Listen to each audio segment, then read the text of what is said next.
OK， 各位老友，99%嘅普通人完全都係唔應該買樓㗎。我做房地產做咗11年啦，疫情之後俾人問得最多嘅問題就係應唔應該買樓。呢啲問題其實我分析一下，你哋自己都可以得到答案啦。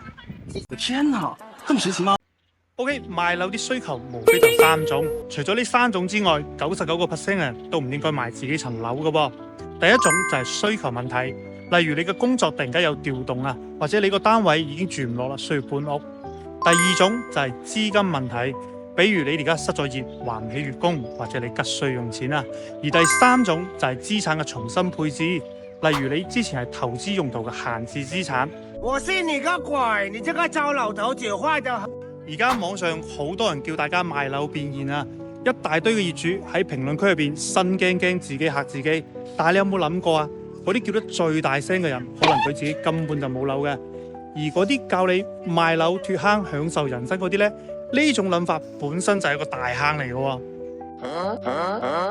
首先，我哋喺做實際業務接觸到二手嘅買家嚇，10個人入邊有11個都係想執筍盤嘅，講價講到真係離晒大譜。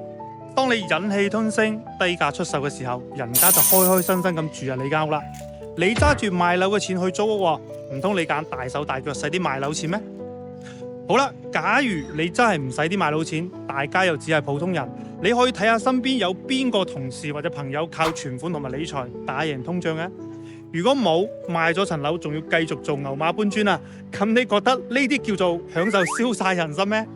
一頓操作，猛如虎，一看，原地抽。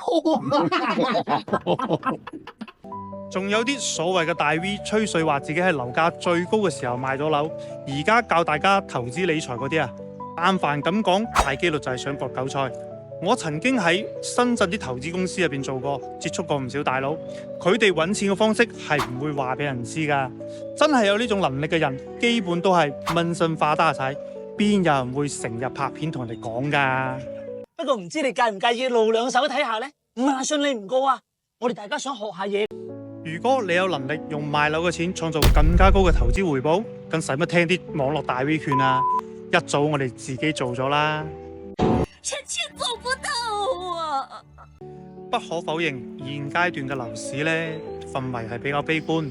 網上各種離譜嘅傳言呢，亦都係滿天飛。有人直言腰斬，有人話樓價可能會跌到白菜價。追問佢哋背後嘅數據真實邏輯支持，大多數人呢又淨係會攞日本仔嚟做案例，咩人口啦、結構性緊缺啦，甚至兩極分化啦之類嘅，純粹都係憑主觀身體發言，根本就唔客觀噶。